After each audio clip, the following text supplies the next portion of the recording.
Presiden Bung Karno marah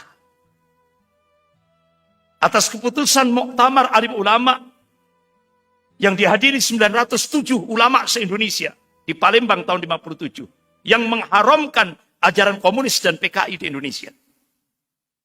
Marah beliau. Buya Hamka mengungkap dalam memoarnya.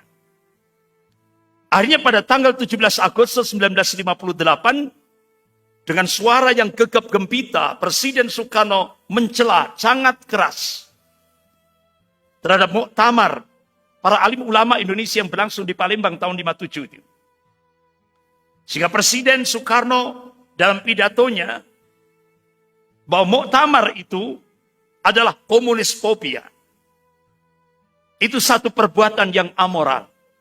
Jadi 907 ulama itu disebut oleh Presiden Soekarno dalam pidatonya, itu ulama amoral. Berarti kalau amoral itu berarti tidak punya moral. Itu kemarahan Presiden Soekarno. Ketika 907 ulama menolak ideologi komunis. Sehingga rezim Presiden Soekarno pada tahun 59 pasca dekret 5 Juni 59 sampai 66 ini sangat kental dengan agenda komunisme. Kebencian PKI terhadap Masyumi, partai politik Islam, satu-satunya partai politik Islam waktu itu, mendorong mereka terus-menerus memberikan citra buruk tentang Islam melalui opini Presiden Soekarno. Rezim Presiden Soekarno dengan ideologi nasakomnya, nasionalis agama komunisnya, adalah contoh klasik yang mengorbankan umat Islam untuk kepentingan komunis global pada zaman itu. Sehingga banyak para ulama dan tokoh-tokoh Islam yang menghadiri Muktamar Alim Ulama di Palembang tahun 57 itu dijebloskan ke penjara tanpa prosedur hukum. Di antaranya adalah Buya Hamka. Beliau dikenai 2 tahun 4 bulan penjara. Kemudian Bapak Muhammad Nasir, pencetus NKRI, Perdana Menteri Republik Indonesia yang pertama, proklamator kedua, yaitu Bapak Muhammad Nasir, dikenai 4 tahun penjara tanpa prosedur hukum. Akibat 2 tokoh ulama ini menolak ideologi nasakom, ideologi nasionalis agama komunis. Jadi Buya Hamka menegaskan ulama adalah figur yang mengakar ke bawah. Mengakar kepada umat. Bukan merambat ke atas pada kekuasaan. Ulama adalah mereka yang alim, tegas, dan sederhana. Bukan mereka yang bergelimang dan dalam gemerlap kemewahan dunia dan toleran kepada kemungkaran. Lisannya ulama adalah perisai bagi dakwah, bukan tameng bagi kekuasaan. Inilah keistiqomahan 2 tokoh ulama yang pada saat itu memberi contoh untuk menolak ideologi nasakom, nasionalis agama komunis. Akhirnya, Bapak, Ibu-ibu yang dimuliakan Allah, di akhir masa tahanan, Buya Hamka bercita-cita untuk manakala beliau selesai masa tahanan dan beliau mengambil hikmah. Apa hikmah? Beliau dijebloskan ke penjara tanpa prosedur hukum. Tidak hanya di penjara, beliau disiksa dengan cara-cara yang biadab. Salah satu di antaranya pakai strom. Di strom, Pak, di penjara. Itu yang diterima oleh Buya Hamka. Tidak hanya itu. Harta beliau, hartanya Buya Hamka disita oleh negara. Dan sejarah itu berulang. Sekarang Habib Rizik Syihab dijebloskan penjara, 4 tahun penjara. Gara-gara prokes, protokol kesehatan. Bahkan gara-gara beliau check up kesehatan di Universitas Umi Bogor.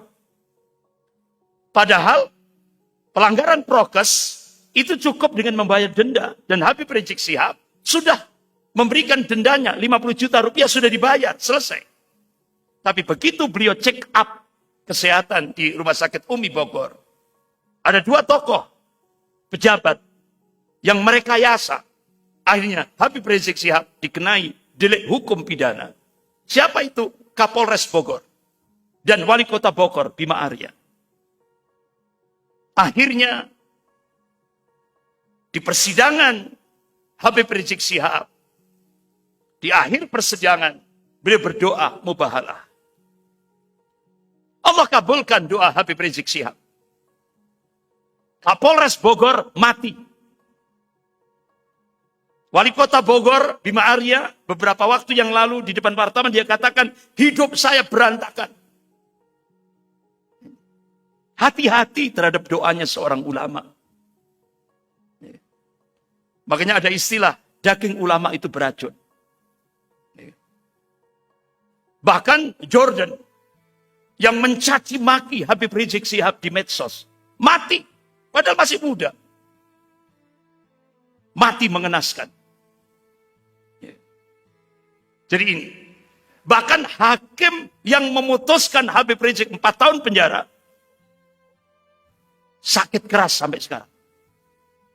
Bahkan keluarga sudah minta maaf kepada keluarga Habib Rizik Syihab. Allah kabulkan doa mubahalah seorang ulama. Bahkan yang membunuh 6 laskar pengawal Habib Rizik Syihab, dia dibongkar juga sama Allah. Geng Sambo. Walaupun Sambo menggerakkan 30 anggota propam, akhirnya terbongkar juga. Dibongkar. Inilah doa seorang ulama. Benar-benar didengar oleh Allah Subhanahu wa Ta'ala. Begitu juga Buya Hamka. Hartanya disita oleh negara. Habib Rizik Syihab, rekening pribadi sama putri-putrinya, anak-anaknya diblokir oleh negara. Sudah nemen, sudah. Dolimnya sudah luar biasa. Sementara yang benar-benar menghancurkan negara itu para koruptor. Itu hukumannya padahal itu uang negara yang dikorupsi itu triliunan. Cukup 2 tahun penjara. Sementara ulama yang hanya yang tadi check up kesehatan di Rumah Sakit Umi 4 tahun penjara. Luar biasa. Sehingga akhirnya pakar-pakar hukum di Indonesia minta, sudahlah bubarkan fakultas hukum seluruh Indonesia. Karena tidak ada faedahnya.